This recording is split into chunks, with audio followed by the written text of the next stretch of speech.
അടുത്തൊരു സംഭവം വന്നിട്ടുണ്ട്. ഒരു പെണ്ണ് കൈ ഇങ്ങനെ ഉണങ്ങിയിരിക്കുകയാണ്, അങ്ങനത്തെ ഒരു പെണ്ണ് വന്നു ആയിഷ ബീവിന്റെ അടുത്ത് റളിയല്ലാഹു തആല അൻഹ. കൈ ഇങ്ങനെ പൊതിഞ്ഞിരിക്കുകയാണ്. അപ്പൊ പെണ്ണുങ്ങളൊക്കെ എന്തെങ്കിലും കണ്ടാൽ പിന്നെ അതിന് കൂടുവോ, എന്തെങ്കിലും കൈയിൽ നിന്ന് പിന്നാലെ കൂടുന്നുണ്ട്. അപ്പൊ ആയിഷ റളിയല്ലാഹു തആല അൻഹ അവരോട് ചോദിച്ചു, എന്താ നിങ്ങളുടെ കൈ ഇങ്ങനെ, കയ്യിന് എന്ത് പറ്റി, കൈ അങ്ങോട്ട് ഉണങ്ങിപ്പോയിട്ടുണ്ട്. പറഞ്ഞു, ആയിഷ ബീവി, ഇതിന്റെ കഥ പറയാനാണ് ഞാൻ വന്നിരിക്കുന്നത്. ഇന്ന അബീ കാന റജുലൻ സംഹാ, എന്റെ വാപ്പ വളരെ ദാനശീലമുള്ള നല്ലൊരു മനുഷ്യനായിരുന്നു, നല്ല ദാനം ചെയ്യുന്ന ആളാണ്. വഇന്നീ റഅയ്തു ഫിൽ മനാം, എന്റെ സ്വപ്നത്തിൽ ഞാൻ എന്റെ വാപ്പയെ കണ്ടു. വാപ്പയുടെ അരികത്ത് ഒരുപാട് ആളുകൾ, അവരുടെ അരികത്ത് മനോഹരമായ ഒരു ജലാശയമുണ്ട്. അതിൽ നിന്ന് അവരങ്ങനെ കുടിക്കുകയാണ്. അവിടെ വരുന്നവർക്ക് കുടിപ്പിച്ചു കൊണ്ടിരിക്കുന്നുമുണ്ട്. ദാനം ചെയ്യുന്നവർക്ക് അള്ളാഹു നൽകുന്ന ഒരു പ്രതിഫലത്തിന്റെ രൂപം കാണിച്ചു കൊടുക്കുക. ഇപ്പൊ വാപ്പാനെ ഞാൻ കണ്ടവിടെ, വാപ്പ ഒരുപാട് ആളുകളുടെ കൂടെ വലിയൊരു ജലാശയത്തിൽ ആയിരക്കണക്കിന് കോപ്പകൾ അത് അവര് കുടിക്കുന്നുണ്ട്, വരുന്നവർക്ക് കുടിപ്പിക്കുന്നുണ്ട്. ഉമ്മ എവിടെയെന്ന് ഞാൻ വാപ്പയോട് ചോദിച്ചു. അയിന ഉമ്മി, വാപ്പ നമ്മുടെ ഉമ്മ എവിടെ, ഉമ്മി മരിച്ചിട്ടുണ്ട്, ഉമ്മ എവിടെയെന്ന് ചോദിച്ചു. വാപ്പ പറഞ്ഞു, നോക്ക് എന്ന് പറഞ്ഞു. ഉന്തുരി, ഉമ്മാനെ നോക്കുമ്പോ ഉമ്മാന്റെ അരികത്ത് ഒരു ചെറിയൊരു തുണി കഷ്ണേ ഉമ്മാന്റെ ദേഹത്തുള്ളൂ, ചെറിയൊരു കഷ്ണത്തിൽ ഇരിക്കുകയാണ്. വാപ്പ പറഞ്ഞു, ഉമ്മ തീരെ സ്വതക്ക ചെയ്യാത്ത ആളല്ലേ, ഒരു തുണിക്കഷ്ണം ആർക്കോ കൊടുത്തിട്ടുണ്ട് സ്വതക്ക, അതേ ഇപ്പൊ ദേഹത്തുള്ളൂ. പിന്നെ അന്ന് ആടിനർത്ഥപ്പോ ഒരല്പം നെയ്യിന്റെ കഷ്ണം സ്വതക്ക കൊടുത്തിട്ടുണ്ടായിരുന്നല്ലോ, അതും ദേഹത്ത് പറ്റിപ്പിടിച്ചു, അത് പിന്നെ ചൂട് കൊണ്ട് അങ്ങ് ഒലിച്ചു പോയിട്ടുണ്ട്. ഇതല്ലാതെ ഉമ്മാക്കിന് വേറൊന്നുമില്ല. വഹിയ അതുഷാ, ഉമ്മാക്ക് ഭയങ്കര ദാഹമാണ്. ഉമ്മ പറയുന്നുണ്ട്, വാ അതുഷാ, സ്വതക്ക കൊടുക്കാൻ സമ്മതിക്കാത്തൊരു ഭാര്യ. ഭർത്താവ് സ്വതക്ക കൊടുക്കുന്ന ആളാണ്, ഭാര്യ സമ്മതിക്കൂല. കീറിപ്പറഞ്ഞൊരു വസ്ത്രേ ജീവിതത്തിൽ കൊടുത്തിട്ടുള്ളൂ. ഇങ്ങനത്തെ പിഷ്കന്മാരൊക്കെ ഉണ്ടാവുക. ഈ പിഷ്കന്മാരെ കണ്ട ദേഷ്യമാണെന്നാ, അതാണ് ഈ പിഷ്കിന്റെ അവസ്ഥ. പിഷ്കന്മാർക്ക് തന്നെ പിഷ്കന്മാരെ പിടിക്കണില്ല. സുബ്ഹാനല്ലാഹ്, അള്ളാഹിന്റെ മാർഗത്തിൽ ദാനം ചെയ്യണമെന്ന് അള്ളാഹ് പറയണത്. ഇത് കൊടുക്കരുതെന്ന് പറഞ്ഞൊരു ഭാര്യയുടെ അനുഭവമായി പറയുന്നത്. ഉമ്മ പറയാണ്, വാ അതുഷാ, ദാഹണ്ട് മോളെ.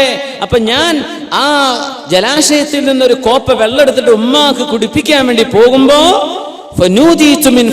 ഒരാൾ വിളിച്ചു പറയാ, മൻ സഖാഹാ ഐബസല്ലാഹു യദഹ്, ആരാണോ ഈ പെണ്ണിന് വെള്ളം കൊടുക്കുന്നത് അവരുടെ കൈ അല്ലാഹു ഉണക്കി കളയട്ടെ, ഉണക്കട്ടെ എന്നിവിടെ ദുആ ഇരിക്കുന്നു. ഉമ്മാക്ക് ഞാൻ വെള്ളം കൊടുക്കുകയും ചെയ്തു. രാവിലെ നോക്കുമ്പോൾ എന്റെ കൈ ഉണങ്ങിപ്പോയിട്ടുണ്ട്, ഡ്രൈ ആണ് ഈ കൈയുമായി വന്നു ആയിഷ ബീവിന്റെ അരികത്തേക്ക് റളിയല്ലാഹു തആല അൻഹ, സ്വഹാബിയത്തിനെ കാണിച്ചു കൊടുക്കാൻ. സ്വപ്നത്തിലാണ് നടന്നത്, പക്ഷെ ഭൗതിക ലോകത്തിൽ സംഭവിച്ചു. വേറൊരു പെണ്ണ് ആയിഷ ബീവി റളിയല്ലാഹു തആല തന്നെ വന്നിട്ടുള്ളത്. സഈദ് ഇബ്നു മസ്ലമ റളിയല്ലാഹു അൻഹു റിപ്പോർട്ട് ചെയ്തിട്ടുള്ള സ്വഹീഹായ ഹദീസ്. ആയിഷ ബീവിന്റെ അരികത്ത് ഇങ്ങനെ ഇരിക്കുമ്പോൾ ഒരു പെണ്ണ് വന്ന് അങ്ങനെ പറയാ, നുണ പറയുന്ന പെണ്ണായിരുന്നു. അതാണ് ഏറ്റവും വലിയ രസം. ആ പെണ്ണ് എന്താ പറഞ്ഞത്? ബായഅതു റസൂലല്ലാഹ് സ്വല്ലല്ലാഹു അലൈഹി വസല്ലം, ഞാൻ അല്ലാഹുവിന്റെ റസൂലിനോട് ബൈഅത്ത് ചെയ്തിട്ടുണ്ട്. എന്ത്? ഞാൻ ശിർക്ക് ചെയ്യില്ലെന്നും മോഷണം ചെയ്യില്ലെന്നും വ്യഭിചരിക്കുകയില്ലെന്നും മക്കളെ കൊല്ലുകയില്ലെന്നും നുണ പറയുകയില്ലെന്നും ഞാൻ അല്ലാഹുവിന്റെ റസൂലിനോട് ബൈഅത്ത് ചെയ്തിട്ടുണ്ട്. സൂറത്തുൽ മുംതഹിനയിൽ അല്ലാഹു പറയുന്നുണ്ട്, യുബായിഅനക അല്ലാ യുശ്രികന ബില്ലാഹി വലാ യസ്രിഖന വലാ യസ്നീൻ വലാ യഫ്തിരീന ബൈന ഐദീഹുന്ന വഅർജുലുഹുന്ന. സൂറത്തുൽ മുംതഹിനിൽ പറഞ്ഞ 5 കാര്യങ്ങൾ, ഇതൊന്നും ഞാൻ ചെയ്യില്ലെന്ന് അല്ലാഹുവിന്റെ റസൂലിന് ഞാൻ വാക്ക് കൊടുത്തിട്ടുണ്ട്. ഞാൻ എന്റെ റബ്ബിനോട് പറഞ്ഞതെല്ലാം ചെയ്തു വിട്ടിട്ടുണ്ട്. ആയിഷ ബീവി, റബ്ബി, എന്റെ പടച്ചോനാണെങ്കിലോ എനിക്ക് കാര്യമായ ഉപകാരം ചെയ്തു തന്നിട്ടുണ്ട്. വല്ലാഹി ലാ യുഅദ്ദിബുനില്ല, അല്ലാഹനെ തന്നെയാണ് സത്യം, അല്ലാഹു എന്നെ ശിക്ഷിക്കൂല. ഇങ്ങനെ ഒരു പെണ്ണ് പറഞ്ഞു പോയി ആയിഷ ബീവി റളിയല്ലാഹുവിന്റെ മുമ്പിൽ. ഇതൊക്കെ പറഞ്ഞു നുണയായിരുന്നു. അതാണ് ഏറ്റവും വലിയ അത്ഭുതം. ഈ പറഞ്ഞതൊക്കെ നുണയായിരുന്നു. അവള് വ്യഭിചരിച്ചിട്ടുണ്ട്, അവര് മക്കളെ കൊന്നിട്ടുണ്ട്, അവള് മോഷണം ചെയ്തിട്ടുണ്ട്, ശിർക്ക് ചെയ്തിട്ടുണ്ട്, എല്ലാം ചെയ്തിട്ടുണ്ട്. പക്ഷെ അള്ളാഹുവിന്റെ റസൂലിന്റെ ഭാര്യയായ ആയിഷ ബീവിന്റെ അരികത്ത് വന്നിട്ട് പറഞ്ഞു, ഇങ്ങനെയൊക്കെ റസൂലുള്ളാഹിക്ക് ഞാൻ വാക്കുകൊടുത്ത് ഞാൻ വളരെ ഉഷാറായിട്ട് അതൊക്കെ ചെയ്തു പോരുന്നുണ്ട്, ഇനി എന്നെ അള്ളാഹു ശിക്ഷിക്കൂല. എന്താണ് ആ ധൈര്യം പടച്ചോനെ? പിറ്റേന്ന് ഉറക്കം കഴിഞ്ഞ് തിരിച്ചു വന്നപ്പോൾ ആയിഷ ബീവിയും സ്വഹാബികത്തുകളും മുഴുവൻ കണ്ടത് മുഖത്ത് 5 വിരലിന്റെ പണ പിടച്ചിട്ടുണ്ട്. സുബ്ഹാനല്ലാഹ്, എന്തേന്ന് ചോദിച്ചു ആയിഷ ബീവി. ഞാൻ ഈ ഡയലോഗൊക്കെ നിങ്ങളോട് ഒന്ന് പറഞ്ഞു പോയില്ലേ ഇന്നലെ രാത്രി എന്റെ അരികത്തേക്കൊരു മലക്ക് വന്നു.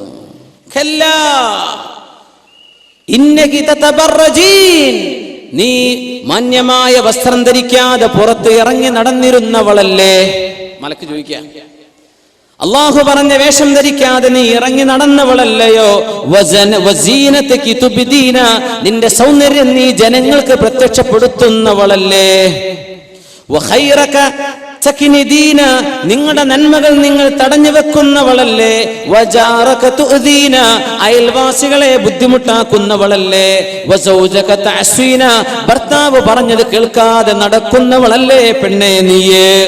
എന്നിട്ട് ആ മലക്ക് കയ്യിന്റെ 5 വിരലുകൊണ്ട് എന്റെ മുഖത്തേക്കൊരു പെടപെടച്ചു. എന്നിട്ട് പറഞ്ഞു, 5 തെറ്റുകളാണ് നീ ചെയ്തത്, 5ന് പകരം 5 കടക്കട്ടെ എന്നോട് പറഞ്ഞു. 6 തെറ്റ് നീ ചെയ്താൽ 7 നീ വിളിച്ചു പറഞ്ഞാൽ 7 അടയാളങ്ങൾ നിന്റെ മുഖത്ത് പതിയുമെന്ന് പറഞ്ഞു. നേരം പുലർന്നു നോക്കുമ്പോൾ ആയിഷ ബീവി ഈ വിരലിന്റെ അടയാളം എന്റെ മുഖത്ത് പതിഞ്ഞിരിക്കുന്നു. നടന്ന സ്വപ്നത്തിലാ. ഇതൊക്കെ സ്വഹാബികൾ ജീവിച്ചിരിക്കുന്ന കാലമാണിത്. റൂഹിൽ ഇടപെടുകയാണ്. മഹാനായ മാലിക് ബിൻ അനസ് റളിയല്ലാഹു അൻഹു സ്വഹീഹ് മുഅത്തയുടെ കിതാബുൽ മുഅത്ത, ഇസ്ലാമിക ലോകത്തെ ആദ്യത്തെ ഹദീസ് ഗ്രന്ഥമാണ് മുഅത്ത. ഇമാം ദാരിൽ ഹിജ്റ, മദീന കണ്ട ലോകം കണ്ട ഏറ്റവും വലിയ ആലിമ മദീന, യംലഉ തിബാഖൽ അർദ് ഇൽമ എന്ന് പറഞ്ഞ മഹാനായ മാലിക് ബിൻ അനസ് റളിയല്ലാഹു അൻഹു പറഞ്ഞു കൊടുക്കുന്ന ഒരു സംഭവം ബഹുമാനപ്പെട്ടവർ പറയാണ്. യഅഖൂബ് ബിൻ അബ്ദുല്ലാഹി ബിൻ അശ്അജ് റളിയല്ലാഹു അൻഹു ഈ ഉമ്മത്ത് കണ്ട ഏറ്റവും പ്രഗൽഭനായ ഖൈറായ ഒരു മനുഷ്യനാണ് യഅഖൂബ് ബിൻ അബ്ദുല്ലാഹ് ഇബ്നുൽ അശ്അജ് റഹിമഹുല്ലാഹ്. ബഹുമാനപ്പെട്ടവർ യുദ്ധത്തിൽ പോയി ഷഹീദായ ആളാണ്. യുദ്ധം നടക്കുന്നതിന്റെ തലേന്ന് ഉറങ്ങിക്കിടന്ന മഹാൻ അവര് തന്റെ കൂട്ടുകാരോട്, അവരെന്ന് കപ്പലിലായിരുന്നു, കപ്പലില്ല യാത്ര ചെയ്തു പോകണം. സുബ്ഹാനല്ലാഹ്, അവിടെ കരയിലെത്തിയിട്ട് അവിടെ യുദ്ധം നടക്കാൻ പോകുന്നുണ്ട്. കപ്പലിൽ അവർക്ക് വെള്ളമേ ഉള്ളൂ, പാലൊന്നും കുടിക്കാനില്ല. അങ്ങനത്തെ ഒരു സന്ദർഭം. കപ്പലിൽ കടന്നവർ വിശ്രമിക്കുന്നുണ്ട്, ഉറങ്ങുന്നുണ്ട്. ഉറക്കത്ത് നിന്ന് എഴുന്നേറ്റ മഹാനായ യഅഖൂബ് ബിൻ അബ്ദുല്ലാഹി ഇബ്നുൽ അശ്അജ് റളിയല്ലാഹു അൻഹു പറയാണ്, ഒരു ദിവസം തന്റെ കൂട്ടുകാരോട് അവർ പറഞ്ഞു കൊടുത്തു, ഇന്നലെ ഞാൻ ഒരു അത്ഭുതം കണ്ടു. കഅന്നി ഉദ്ഖിൽതുൽ ജന്ന, എന്നെ അല്ലാഹു സ്വർഗ്ഗത്തിലേക്ക് പ്രവേശിപ്പിച്ച പോലെ. ഫസുഖീതു ലബന, എനിക്ക് പാല് കുടിക്കാൻ തന്നു. സുബ്ഹാനല്ലാഹ്, പാല് കുടിക്കാൻ തന്നു. എന്നിട്ട് ഒന്ന് ഛർദിച്ചു നോക്കി ബഹുമാനപ്പെട്ടവർ. യഅഖൂബ് റളിയല്ലാഹു അൻഹു ഛർദിച്ചു നോക്കി. ഫഖാഅൽ ലബൻ, ഛർദിച്ചത് പാലായിരുന്നു. ഉലമാ പറയുന്നു, ആ സ്വപ്നത്തിൽ അവരെ കണ്ട സമയം ബഹുമാനപ്പെട്ടവർ ഛർദിച്ചത്, ഈ സ്വപ്നം പറഞ്ഞു കൊടുത്തത് അവർ കപ്പലിലായിരിക്കയാ. വമാ ഫിസ് സഫീനത്തി ലബനുൻ വലാ ഷാത്ത്, അന്ന് കപ്പലിൽ ഒരു പാല് കൊടുക്കുന്ന ആടോ പാലോ കപ്പലിൽ ഇല്ലായിരുന്നു. സ്വപ്നത്തിൽ കണ്ടതാ, പക്ഷേ പ്രത്യക്ഷത്തിൽ കണ്ടു. ഇത് രേഖപ്പെടുത്തിയത് മഹാനായ മാലിക് ബിൻ അനസ് റളിയല്ലാഹു തആല അൻഹു. തഅ്സീറുർ റൂഹ് ബിർറൂഹ്, മഹാനായ നാഫിഅ റളിയല്ലാഹു അൻഹു അൽ ഖാരി, പ്രസിദ്ധനായ നാഫിഅ എന്നവർ, ആസിം എന്നവരുണ്ട് നമ്മുടെ ഖാരിഈങ്ങൾ, ഖുറാഉസ് സബഈൽ. മഹാനായ നാഫിഅ റഹിമഹുല്ലാഹ് ഏറ്റവും മനോഹര ഖുർആനിന്റെ തിലാവത്തിന്റെ ഇമാമിയങ്ങളിൽ, ഖുർആൻ ഓതുന്ന ഖുർആനിന്റെ ഇൽമിൽ ആലിമാണ് മഹാനായ നാഫിഅ റളിയല്ലാഹു അൻഹു. എപ്പോഴും വായയിൽ നിന്ന് നല്ല സുഗന്ധം വരും, നല്ല സുഗന്ധം. ആളുകൾ ചോദിച്ചു, നിങ്ങൾ എപ്പോഴും ഇങ്ങനെ ഇരിക്കുമ്പോ സുഗന്ധം പൂശിയിട്ടാണോ ഖുർആൻ ഓതാൻ വരാറുള്ളത്? അവര് പറഞ്ഞു, യാ അല്ലാഹ്, ഞാൻ സുഗന്ധം തൊടാറേ ഇല്ല, അതിനടുത്തേക്ക് പോലും പോകാറില്ല. എന്തേ പിന്നെ നിങ്ങൾ വല്ലാത്ത സുഗന്ധം മണക്കുന്നുവല്ലോ? നാഫിഅ റളിയല്ലാഹു അൻഹു ചരിത്രത്തിൽ കാണാം, റഅയ്തു റസൂലല്ലാഹി സ്വല്ലല്ലാഹു അലൈഹി വസല്ലം, ഹബീബിനെ ഞാൻ സ്വപ്നത്തിൽ കണ്ടു. അല്ലാഹുവിന്റെ റസൂൽ വഹുവ യഖറഉ ഫീ ഫമി, എന്റെ വായയിലേക്ക് റസൂലുള്ളാഹി തങ്ങൾ ഓതി തന്നിട്ടുണ്ട്, ഖുർആൻ ഓതി തന്നു, എന്റെ വായയിലേക്ക് ഓതി തന്നിട്ടുണ്ട് റസൂലുള്ളാഹി സ്വല്ലല്ലാഹു അലൈഹി വസല്ലം. ഫമിൻ ദാലികൽ വഖ്ത്, ആ സമയം മുതൽ എന്റെ വായയിൽ യുശമ്മു മിൻ ഫിയ ഹാദിഹി റായിഹ, ഈ സുഗന്ധം എന്റെ വായയിൽ നിന്ന് ഇങ്ങനെ വന്നുകൊണ്ടിരിക്കുക. ആ സ്വപ്നം കണ്ടതിൽ പിന്നെ ആര്? ഖിറാഅത്തിന്റെ ഇമാം നാഫിഅ് റളിയല്ലാഹു തആല അൻഹു. തഅ്തീറുർ റൂഹ് ഫിർ റൂഹ്, ഒരു റൂഹ് മറ്റൊരു റൂഹിൽ ചെയ്യുന്ന പ്രതിഫലനം ഉലമാ രേഖപ്പെടുത്തുകയാണ്. ഇത് മോശപ്പെട്ട ആളുകൾക്ക് അങ്ങനെ വന്നിട്ടുണ്ട്. പന്നി മാംസം വായിൽ 2 മാസത്തോളം മണത്ത് നടന്ന ആളുണ്ടായിട്ടുണ്ട്. ഇൻഷാ അല്ലാഹ് അവിടെ വഴി വരാൻ. സല്ലു അലൻ നബി മുഹമ്മദിൻ വആലിഹി അല്ലാഹുമ്മ സല്ലി അലാ സയ്യിദിനാ മുഹമ്മദിൻ വഅലാ ആലി സയ്യിദിനാ മുഹമ്മദിൻ വബാരിക് വസല്ലിം അലൈഹി. അലാ ഇബ്നു സിയാദ് റളിയല്ലാഹു അൻഹു തഹജ്ജുദ് നിസ്കരിക്കുന്ന ആളാണ്. മുഅ്മിനീങ്ങളെ നമുക്ക് തഹജ്ജുദ് നിസ്കരിക്കണ്ടേ? അല്ലാഹു നമുക്കൊക്കെ തൗഫീഖ് തരട്ടെ, ആമീൻ യാ റബ്ബ്. ഞാൻ ഈ സംഭവം വിവരിക്കുന്ന മുമ്പ് ഒരു കാര്യം കൂടെ അതിന്റെ ഇടയിലേക്ക് ചേർത്ത് പറയാം. അബ്ദുല്ലാഹ് ഇബ്നു ഉമർ റളിയല്ലാഹു അൻഹു അവരിങ്ങനെ പറയാണ്, ഹഫ്സ ബീവിന്റെ ആങ്ങളെയാണല്ലോ അബ്ദുല്ലാഹ് ഇബ്നു ഉമർ റളിയല്ലാഹു അൻഹു. ഉമർ തങ്ങളുടെ മകളാണ് ആര്? ഹഫ്സ ബീവി. ഹഫ്സ ബീവി ആരാ? അള്ളാഹിന്റെ റസൂലിന്റെ ഭാര്യ, നമ്മുടെ ഉമ്മയാണ് ഹഫ്സ റളിയല്ലാഹു അൻഹ. അപ്പൊ അവരോട് പറഞ്ഞു കൊടുത്തൊരു ചരിത്രമുണ്ട്. സ്വഹീഹ് മുസ്ലിമിലാണ് ഹദീസ് എന്നാണ് എൻ്റെ ഓർമ്മ, സ്വഹീഹായ ഹദീസാണ്. അള്ളാഹിന്റെ റസൂൽ എന്നും നേരം വെളുത്താ ചോദിക്കും, ഇന്നലെ ആരെങ്കിലും സ്വപ്നം കണ്ടിട്ടുണ്ടോ? നോക്കണം അള്ളാഹിന്റെ റസൂലിന്റെ ചോദ്യം, ഇന്നലെ ആരെങ്കിലും സ്വപ്നം കണ്ടോ? അപ്പൊ സ്വഹാബികൾ കഥ പറയും. അപ്പൊ ചിലരൊക്കെ പറഞ്ഞു കൊടുക്കും, നബി തങ്ങൾ അതിന് വ്യാഖ്യാനം പറഞ്ഞു കൊടുക്കും. റസൂലുള്ളാഹി സ്വല്ലല്ലാഹു അലൈഹി വസല്ലം തഅ്വീൽ റുഅ്യ. ഇബ്നു ഉമർ തങ്ങൾ പറയാ, പടച്ചോനെ എനിക്കൊരു സ്വപ്നം എന്ന് കണ്ടാൽ എത്ര റാഹത്ത്, ഒന്ന് പറഞ്ഞു കൊടുക്കാനേ, ഒരു സ്വപ്നം കാണണ്ടേ? എത്ര ആൾക്കാരുണ്ടാവും ഇപ്പൊ നമ്മളെ കൂട്ടത്തിൽ കാലങ്ങളായിട്ട് ഒരു സ്വപ്നം കണ്ടിട്ടില്ല. ചിലർ സ്വപ്നം കണ്ട് ഉറങ്ങാൻ തന്നെ നേരം കിട്ടാറില്ല. അങ്ങനത്തെ ആൾക്കാരുണ്ടാവും. പടച്ച തമ്പുരാനെ, സ്വപ്നം വരണ്ടേ, എന്താ ഇപ്പൊ ചെയ്യാ, ആയിക്കോട്ടെ.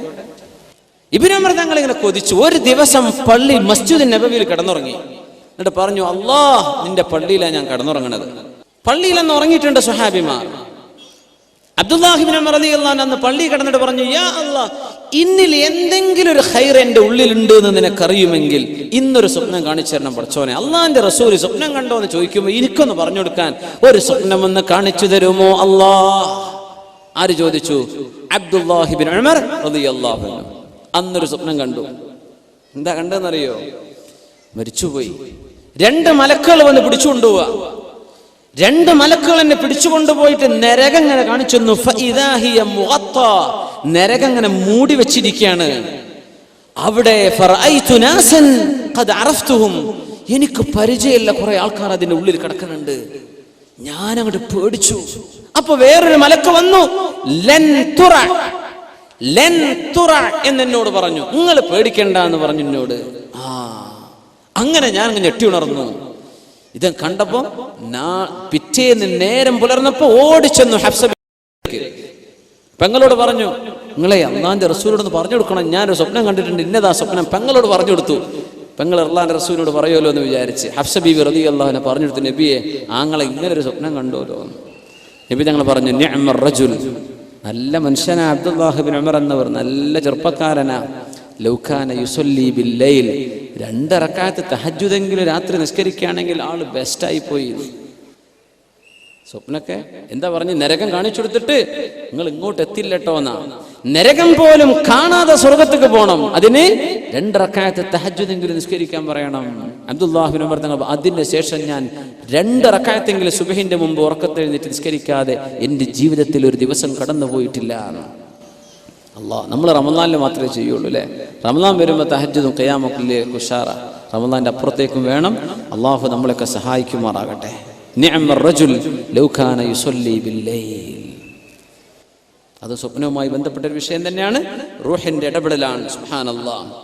അപ്പോ അലാ ഇബ്നു സിയാദ് റഹിമഹുല്ലാഹ് എന്നും തഹജ്ജുദ് നിസ്കരിക്കുന്ന ആളാ. ബഹുമാനപ്പെട്ടവർ ഒരു ദിവസം വന്ന് ഭയങ്കര ക്ഷീണം വന്നപ്പോ വീട്ടുകാരോട് പറഞ്ഞു, പരക്കാരെ, എന്റെ നിസ്കാരത്തിന് നേരമാകുമ്പോ നിങ്ങൾ എന്നെ വിളിക്കണം കേട്ടോ. പരക്കാരങ്ങൾ ഉറങ്ങിപ്പോയി, അവർ വിളിച്ചില്ല. ബിലാൽ റളിയല്ലാഹു അൻഹു റസൂലുള്ളാഹി സ്വല്ലല്ലാഹു അലൈഹി വസല്ലം യാത്ര പോയപ്പോൾ ഒരിക്കൽ ഉറങ്ങിപ്പോയൊരു കഥ ഉണ്ട്. ബിലാൽ തങ്ങളോട് നബി തങ്ങൾ പറഞ്ഞു, ബിലാലെ നമ്മളിപ്പോ ഉറങ്ങണോ? ഉറങ്ങിയാൽ പിന്നെ സുബഹി കിട്ടൂല. അങ്ങനെ ഉണ്ടാവും. വലിയ സമ്മേളനങ്ങൾ കഴിഞ്ഞ് രാത്രി 3 വന്ന് കിടന്നുറങ്ങുക, സുബഹി ഖളാ ആക്കിയാൽ പിന്നെ എന്താ പിന്നെ കഥ? ഇപ്പൊ ഈ വേള തന്നെ കഴിഞ്ഞിട്ട് നിങ്ങൾ നേരം വൈകി ചെന്നിട്ട് സുബഹി ഖളാ ആക്കുകയാണെങ്കിൽ പൊന്നാര മുമ്പേ ഇവിടെ ഇരിക്കൽ നിങ്ങൾക്ക് കുറ്റ. പോയി കിടന്നുറങ്ങി സുബഹിക്ക് എഴുന്നേൽക്കാൻ നോക്കണം. അതാണ് മസ്അല. പൊന്നാര ഉസ്താദ് എങ്ങനെ പറഞ്ഞാൽ പിന്നെ വേളത്തിന് ആള് വരുമോ? അങ്ങനെ വരുന്നവർ വന്നാൽ മതിയല്ലോ. അല്ലാതെ ആൾക്കാരെ സുബഹി ഖളാ ആക്കാൻ പറ്റുമോ? കളയാൻ പറ്റുമോ? ഇല്ല. അതാണ് പ്രാധാന്യം. ഫർള് നിസ്കാരം അതിപ്രധാനമുള്ളതാണ്. അത് സുന്നത്തുകൊണ്ട് ഫർദ് നഷ്ടപ്പെടാൻ പാടില്ല. അള്ളാഹു നമ്മെ സഹായിക്കുമാറാകട്ടെ. പടച്ചവനവന്റെ ഇബാദത്തുകൾ മുഹ്കമും അള്ളാഹുവിന്റെ കിതാബിലെ മുത്തശാബിഹും ഒക്കെ ഈമാനുള്ളവരും അള്ളാഹു ഇബാദത്ത് ചെയ്യാൻ പറഞ്ഞതൊക്കെ ചെയ്യുന്നവരുമാക്കി റബ്ബ് നമ്മളൊക്കെ മാറ്റി തരുമാറാകട്ടെ. ഇന്ന് ഈ സദസ്സിൽ നിങ്ങൾ ഒരു തീരുമാനം എടുക്കുക, നിയ്യത്ത് ചെയ്യുക. ഒരു 2 റക്അത്തെങ്കിലും ഞാൻ രാത്രി അള്ളാഹ്ക്ക് വേണ്ടി തഹജ്ജുദ് നിസ്കരിക്കുന്നു. ഒന്ന് നിയ്യത്ത് ചെയ്യാൻ അല്ലേ. ഫിഫ കപ്പ് നടക്കുമ്പോൾ നമുക്ക് നേരം വെളുക്കോളം ഇരിക്കാൻ നമുക്ക് ഒരു പ്രയാസമില്ലല്ലോ അല്ലേ. ഗോൾഡ് കപ്പ് എന്താ പറയാ, വലിയ വലിയ വേൾഡ് കപ്പുകൾ, അതിന്റെ ഫൈനലുകൾ, ക്രിക്കറ്റും ഫുട്ബോളും, എത്ര ഉഷാറുള്ള ചെറുപ്പക്കാർ യാ അള്ളാഹ് നെസ്കഫിയും വെച്ചിട്ടാണ് ഇരിക്കുന്നത്. നേരം വെളുക്കോളം കാല് നീട്ടിയിരിക്കുക, ഒരു ഉറക്കോന് വരുന്നില്ല. ഇന്ന നാശിഅത്തൽ ലൈലി ഹിയ അശദ്ദു വത്അൻ വഅഖ്വമു ഖീല. രാത്രി നിസ്കരിക്കാൻ വേണ്ടി പറഞ്ഞാൽ അതൊരു വലിയ പ്രയാസമാണ് നമുക്ക്.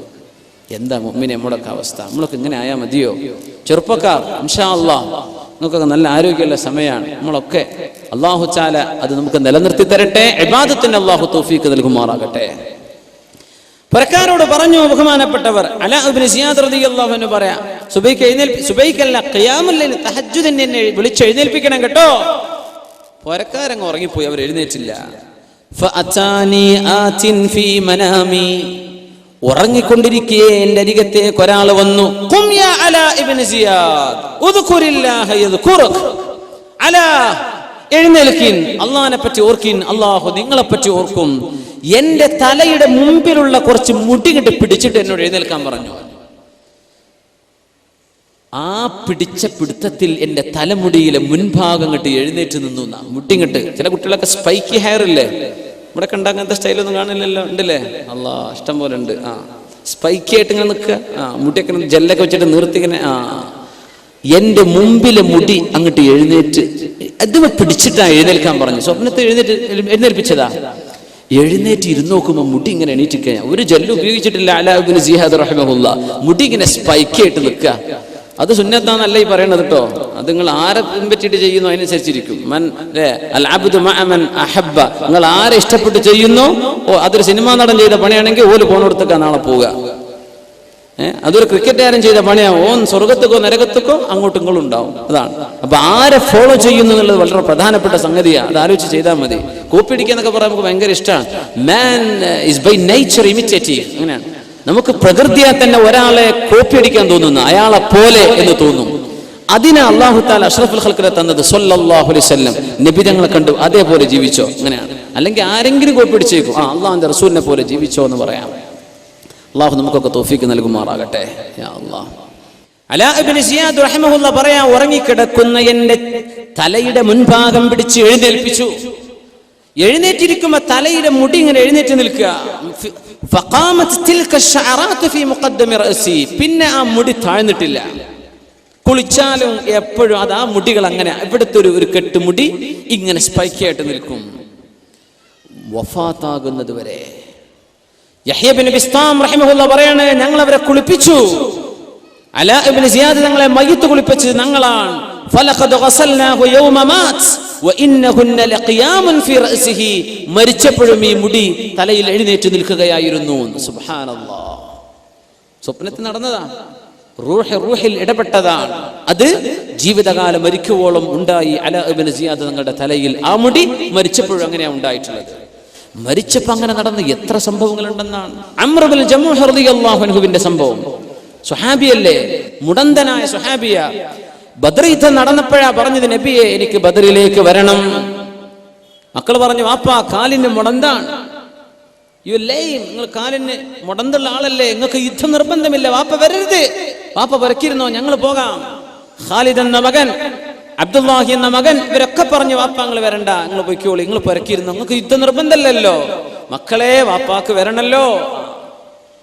വാപ്പാരൊക്കെ പറയും, ഇങ്ങനെ ഖുർആൻ ക്ലാസ്സിന് പോകണമെന്നോ വേദന കേൾക്കണമെന്നോ. മക്കൾ, വാപ്പ നിങ്ങൾക്ക് വയ്യാത്തല്ല, വാപ്പ നിങ്ങൾ പറക്കിരുന്നോ, വാപ്പ എന്നാ എനിക്ക് പോയേ പറ്റൂ. അങ്ങനെ ഉണ്ടാവില്ലേ? സുബ്ഹാനല്ലാഹ്. ബദർ യുദ്ധം കഴിയുകയും ബദരീങ്ങളുടെ മഹത്വം അല്ലാഹുവിന്റെ റസൂൽ പറയുകയും ചെയ്തപ്പോ അംർ ഇബ്നുൽ ജമൂഹ് റളിയല്ലാഹു അൻഹു കരഞ്ഞുകൊണ്ടിരുന്നു. ഉഹദ് യുദ്ധം വരുന്നുണ്ട് എന്ന് കേട്ടപ്പോ പറഞ്ഞു, നബിയേ, ഉഹദ് എന്ന യുദ്ധം, ഇനിയൊരു യുദ്ധം നടക്കാനുണ്ടെങ്കിൽ എന്റെ കാലിന്റെ മുടന്തിന്റെ പേരിൽ എന്നെ തടഞ്ഞു വെക്കാൻ മക്കൾ അനുവദിക്കരുത് നബിയേ. എന്റെ മക്കളോടങ്ങ് പറയണം, വാപ്പാക്ക് പോണമെങ്കിൽ വാപ്പ പൊയ്ക്കോട്ടെ, എന്നെ പോകാനൊന്ന് സമ്മതിക്കണം നബിയേ. മക്കളോട് പറഞ്ഞാ മതി നബിയേ. യാ അള്ളാ, ഗൾഫ് പോകാൻ അയക്കണം എന്നല്ലേ ഈ പറഞ്ഞതിനർത്ഥം? യുദ്ധത്തിന് പോകാൻ എന്നെ അനുവദിക്കണം. എന്താണ് ആ ഈമാനൊക്കെ? പടച്ചറബ്ബേ, നമ്മളൊക്കെ പറയും സ്വഹാബത്തിന്റെ കാലത്തൊക്കെ നമ്മളൊക്കെ ജീവിച്ചിരുന്ന വലിയ ഉഷാറായി പോയേനെ. ഇതൊക്കെ ആലോചിക്കണം. യുദ്ധത്തിന് പോകാൻ വേണ്ടി പറയുമ്പോൾ നമുക്കൊക്കെ പോകാൻ കഴിയോ? നമ്മളൊക്കെ ആ കാലത്തായിരുന്നെങ്കിൽ നമുക്ക് പറ്റുമായിരുന്നോ?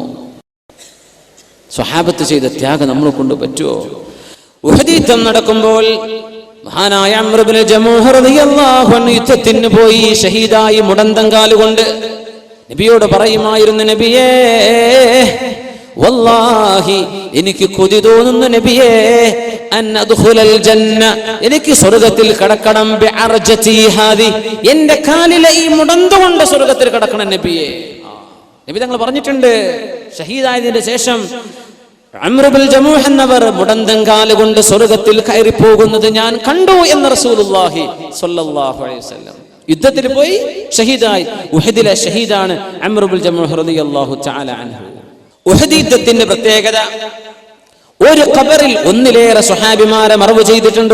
ഉഹദിന്റെ താഴ്വര കണ്ടിട്ടില്ലേ, ജബൽ ഉഹദ്. അതിന്റെ താഴ്വരയിൽ ഹംസ റളിയല്ലാഹു അൻഹു കിടക്കുന്ന ഒരു വലിയൊരു ഹായിത്ത് ഉണ്ട്. ഇപ്പോൾ ഒരു കെട്ടിന്റെ ഒരു ബൗണ്ടറി, അതിൽ ഹംസ റളിയല്ലാഹു അൻഹു മറ്റ് പ്രമുഖരായ സ്വഹാബിമാരുണ്ട് അവിടെ. നമ്മൾ പറയും അവിടുത്തെ ഖബർ ഇപ്പൊ എന്തേ പൊന്തിക്കാഞ്ഞത്? സ്വഹാബത്തിന്റെ ഖബർ, അതല്ലെങ്കിൽ ജന്നത്തുൽ ബഖീഇലേത് ജന്നത്തുൽ മുഅല്ല, അവിടെ കിടക്കുന്നത് മുഴുവൻ VIP-കളല്ലേ?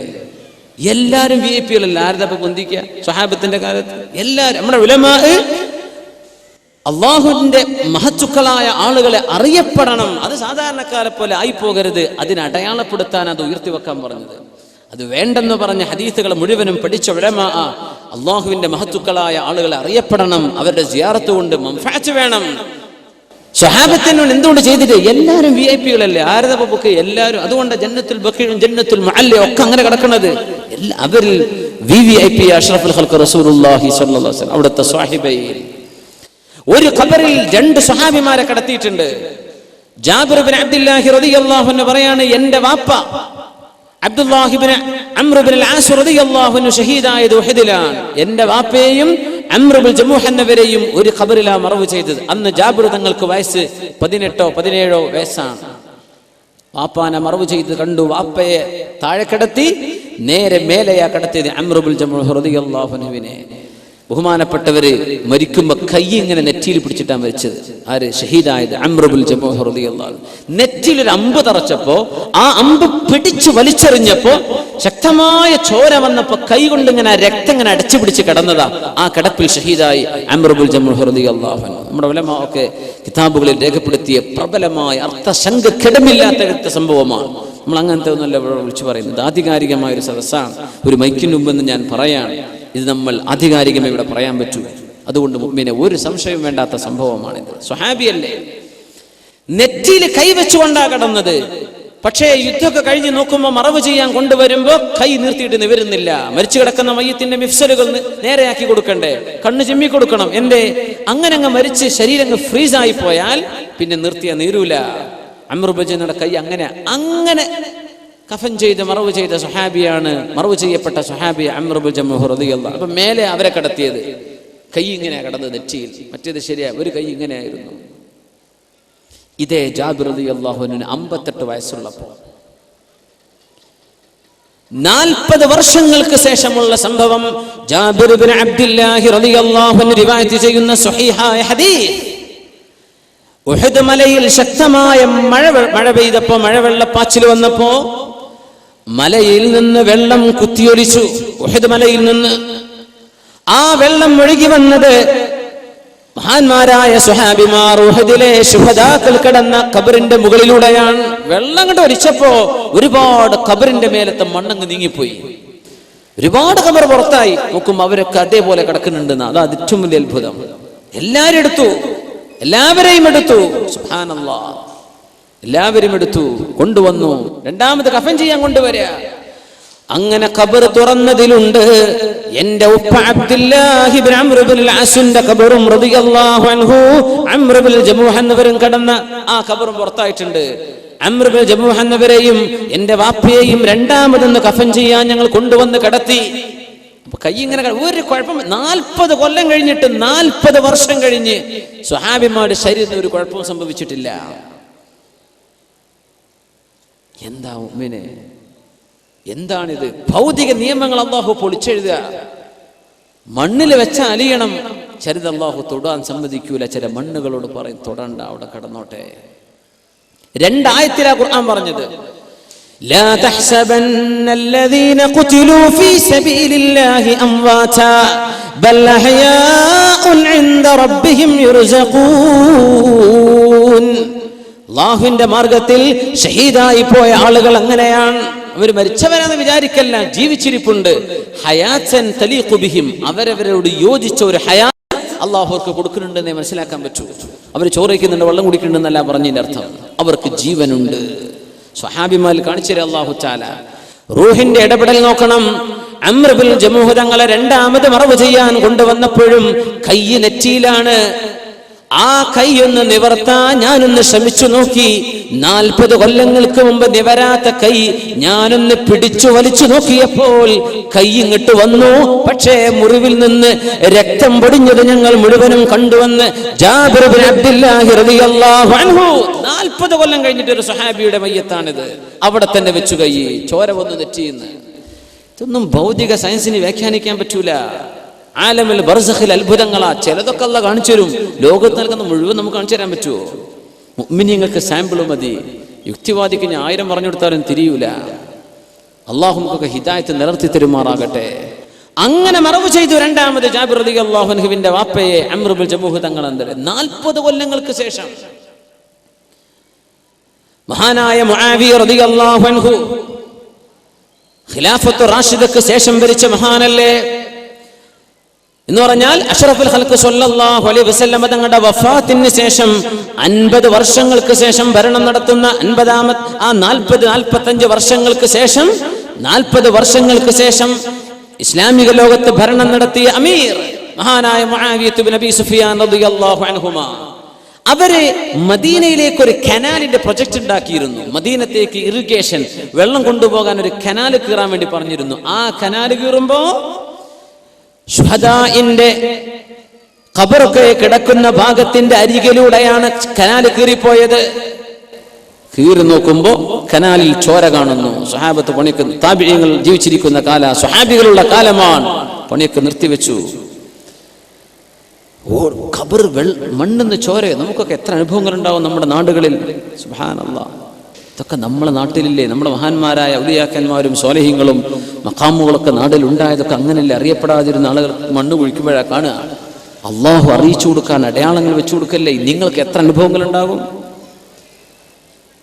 ആ മണ്ണിൽ നിന്ന് ചാലുന്ന ചോര വന്നപ്പോൾ നിർത്തിവെച്ചു. മഹാനായ സുഫിയാനി സൗരി റളിയല്ലാഹു അൻഹു ഹദീസ് പണ്ഡിതനാണ്. ബഹുമാനപ്പെട്ടവർ ജീവിച്ചിരിക്കുന്ന കാലമാണ്. ഇവരെ കൊണ്ടുവന്നു നോക്കാൻ വേണ്ടി പറഞ്ഞു. അവരിറങ്ങിയിട്ട് മണ്ണ് നീക്കി നോക്കുമ്പോ ഫഇദാ ഹുവ ഖദമു ഹംസ റളിയല്ലാഹു തആല അൻ. ഹംസ റളിയല്ലാഹു അൻഹുവിന്റെ കാലിൽ ഈ മണ്ണ് വെട്ടിയപ്പോൾ ഒരാളിന്റെ മൺവെട്ടി തട്ടിയിട്ട് ചോര വന്നതാ. അല്ലാഹു കാണിച്ചു കൊടുക്കായിരുന്നില്ലേ? ഇത് 50 കൊല്ലങ്ങൾക്ക് ശേഷം സയ്യിദു ശുഹദാ വബിഹംസതൽ കറാരി അമ്മിൽ മുസ്തഫ അസദിൽ ഇലാഹി വസയ്യിദി ശുഹദാഇ. അല്ലാഹു കാണിച്ചു തന്നിട്ടുണ്ട്. അവിടെ ഒരു ജീവൻ, റൂഹിന്റെ സജീവമായ സാന്നിധ്യം ആ ഖബറിൽ ആ മയ്യത്തിന്റെ കൂടെ അല്ലാഹു കൊടുത്തിരിക്കുന്നു. എന്തിനേറെ പറയണം, പിൽക്കാലങ്ങളിൽ 4 നൂറ്റാണ്ടുകൾക്ക് ശേഷം അഷ്റഫുൽ ഖൽഖ് സ്വല്ലല്ലാഹു അലൈഹി വസല്ലം തങ്ങളുടെ പരിശുദ്ധമായ റൗളയുടെ ചരിത്രം പറയുന്ന കിതാബുകളൊക്കെ രേഖപ്പെടുത്തുന്നുണ്ട്. സഞ്ജൂഖി ഒരു ഭരണത്തിൽപ്പെട്ട ഒരു രാജാവ് ഭരണം നടത്തുന്ന കാലത്ത് മദീനത്തെ റൗള ഷരീഫിൽ ജൂതന്മാർ ഹബീബിന്റെ ശരീരം തുരന്നു കൊണ്ടുപോകാൻ ശ്രമം നടത്തിയിട്ടുണ്ടായിരുന്നു. ഹബീബിന്റെ ശരീരം സ്വല്ലല്ലാഹു അലൈഹി വസല്ലം തങ്ങളുടെ ഭൗതിക ശരീരം റൗള ഷരീഫിൽ നിന്ന് പുറത്തുനിന്ന് തുളച്ചിട്ട് 3 കറുത്ത വർഗക്കാരായ ആളുകൾ, അവർ അൾജീരിയക്കാരായിരുന്നു എന്നാണ് എന്റെ ചരിത്രത്തിൽ ഓർമ്മയുള്ളത്. അവര് വന്ന നല്ല മുത്തഖീങ്ങളായി വന്ന മനുഷ്യന്മാർ ഒരു ടെന്റ് കെട്ടി താമസിച്ചു മദീനയിൽ. എന്നിട്ട് മദീനത്തെ റൗള ഷരീഫിന്റെ അരികത്തിൽ നിന്ന് തുളക്കുകയാണ്. എങ്ങോട്ട്? റൗള ഷരീഫിലേക്ക് ഗുഹ ഉണ്ടാക്കുക. എന്തിന്? അഷ്റഫുൽ ഖൽഖിന്റെ പരിശുദ്ധമായ ശരീരം അവിടെ ഉണ്ടോ എന്ന് നോക്കാൻ, അത് എടുത്തു കൊണ്ടുപോകാൻ. പരിശുദ്ധ ഹബീബിന്റെ റൗദയിൽ മോഷണത്തിൽ രണ്ട് പ്രാവശ്യത്തിലേറെ ശ്രമങ്ങൾ നടന്നിട്ടുണ്ട്. ഒന്ന് ഉമർ ബിൻ അബ്ദുൽ അസീസ് റളിയല്ലാഹുവിന്റെ കാലത്തുണ്ടായിട്ടുണ്ട്. മറ്റൊന്ന് 4 നൂറ്റാണ്ടുകൾക്ക് ശേഷം. ഹബീബ് സ്വപ്നത്തിൽ അറിയിച്ചു കൊടുക്കുക രാജാവിന്, എന്റെ പള്ളിയിലേക്ക് വന്നു പോകുന്ന ആൾ നോക്കണം, അവൻ എന്റെ ഖബർ തുറക്കാൻ വരുന്ന ആളെ പിടികിട്ടുന്നില്ല. രാജാവ് ആസ്ഥാനത്തിൽ നിന്നൊക്കെ യാത്ര ചെയ്ത് മദീനത്തേക്ക് വന്നു. സ്വപ്നത്തിൽ ആളെ കാണിച്ചു കൊടുത്തു. റസൂലുള്ളാഹി സ്വല്ലല്ലാഹു അലൈഹി വസല്ലം ഇന്ന ആളാണ്, 3 പേരെ കാണിച്ചു കൊടുത്തു. ഇവരാണ് ഈ പണി ചെയ്യുന്നത്. രാജാവ് വിളിച്ചിട്ട് പറഞ്ഞു, മദീനക്കാർ മുഴുവനും വരണം, എല്ലാവർക്കും എന്റെ വക സമ്മാനമുണ്ട്. എല്ലാവർക്കും ഹദിയ കൊണ്ടുവന്നു രാജാവ്. ഓരോരുത്തരും എന്റെ മുമ്പിൽ വന്ന് കൈ കൊണ്ട് വാങ്ങിച്ചു പോണെന്ന് മുഖം നോക്കി മനസ്സിലാക്കാൻ വേണ്ടി ചെയ്തതാ. എല്ലാവരും സമ്മാനം വാങ്ങിച്ചു പോയി. ഈ 3 ആളും വന്നില്ല. പടച്ചോനെ, എനിക്ക് ഹബീബ് കാണിച്ചു തന്ന 3 ആൾ എത്തിയിട്ടില്ലല്ലോ. അപ്പോ ആളയച്ചു, ഇനി മദീനത്തെ ആരെങ്കിലും വരാനുണ്ടോ? പറഞ്ഞ കുറച്ച് രോഗികളുണ്ട്, കുറച്ച് പ്രയാസം, അവരൊക്കെ കൊണ്ടുവരിന്ന് പറഞ്ഞു. എല്ലാരും കൊണ്ടുവന്നു. അവരൊക്കെ ഹദിയ വാങ്ങി. ഇനി ആരെങ്കിലും ബാക്കിയുണ്ടോ? ഇനി ആരും ബാക്കിയുണ്ടെന്ന് തോന്നുന്നില്ല. ഉണ്ട്, ഇവിടെ ഇനിയും ഇവിടെ വരാൻ ആളുകൾ ബാക്കിയുണ്ട്. സുബ്ഹാനല്ലാഹ്. ആളയച്ചു, പോലീസുകാരോട് പരിശോധിക്കാൻ വേണ്ടി പറഞ്ഞു. 3 ആളെ കിട്ടി. രാജാവ് 3 ആളുകളുണ്ട്, അവരോട് വരാൻ പറഞ്ഞിട്ട് അവർ പറയുന്നു, ഞങ്ങൾക്ക് രാജാവിന്റെ ഹദിയൊന്നും ആവശ്യമില്ല, ഞങ്ങൾ ഇബാദത്ത് ചെയ്ത് കൂടാൻ വേണ്ടി വന്നവരാ, ഞങ്ങൾ വരുന്നില്ല എന്നാ പറഞ്ഞു. ആബിദീങ്ങൾ ഇങ്ങോട്ട് കൊണ്ടുവരാൻ വേണ്ടി പറ, ഇങ്ങോട്ട് വരാൻ വേണ്ടി പറ. 3 പേരെയും കൊണ്ടുവന്നു. മുഖത്തേക്ക് നോക്കുമ്പോൾ 3 പേരും അഷ്റഫുൽ ഖൽഖ് സ്വല്ലല്ലാഹു അലൈഹി വസല്ലം കാണിച്ചു കൊടുത്ത മുഖസാദൃശ്യമുള്ളവർ. നിഷേധിച്ചവര്, ഞങ്ങൾ ഇത് ചെയ്തിട്ടില്ല. രാജാവ് വീണ്ടും ചോദിച്ചു, അവർ സമ്മതിച്ചു, ഞങ്ങൾ ഈ പണി ചെയ്യായിരുന്നു. ആരിടപെട്ട് കൊടുക്കുക? റസൂലുള്ളാഹി സ്വല്ലല്ലാഹു അലൈഹി വസല്ലം. ഉമർ ബിൻ അബ്ദുൽ അസീസ് റളിയല്ലാഹു അൻഹുവിന്റെ കാലത്ത് സംഭവിച്ചിട്ടുണ്ടത്. അന്നൊരു ജൂതൻ മുസല്ല വന്ന് വിരിച്ചിട്ട് അവിടെ ഇങ്ങനെ മാന്തിയെടുക്കാനാണ്. രാത്രി മണൽ ചാക്ക് കൊണ്ടുപോകും. രാവിലെ വന്ന ആദ്യം അദ്ദേഹം മുസല്ല വിരിച്ച് അവിടെ ഇരിക്കും. അങ്ങനെ ഒരു ചതിപ്രയോഗം നടന്നപ്പോൾ ഉമർ ബിൻ അബ്ദുൽ അസീസ് റളിയല്ലാഹു അൻഹുവിന് സ്വപ്ന ദർശനം കൊടുത്തു റസൂലുള്ളാഹി സ്വല്ലല്ലാഹു അലൈഹി വസല്ലം. ഇന്ന് റൗള ഷരീഫിനെ കാണുന്ന റൗളയുടെ ഇന്നത്തെ കെട്ടിടം ഉണ്ടാകുന്നത്, അതിന്റെ തുടക്കം ഉമർ ബിൻ അബ്ദുൽ അസീസ് റളിയല്ലാഹു അൻഹുവിന്റെ കാലത്താണ്. അന്ന് മദീനത്തെ പള്ളിന്റെ ഉള്ളിൽ വന്നിട്ട ഒരു ജൂതന്മാർക്കറിയാം അംബിയാഇന്റെ തടി അല്ലാഹു തആല മണ്ണിന് തിന്നാൻ കൊടുക്കൂല. നമുക്കല്ലേ ഇത് വിശ്വാസമില്ലാത്ത നമ്മൾ ചില ആളുകൾക്ക്? ജൂതന്മാർക്കറിയാം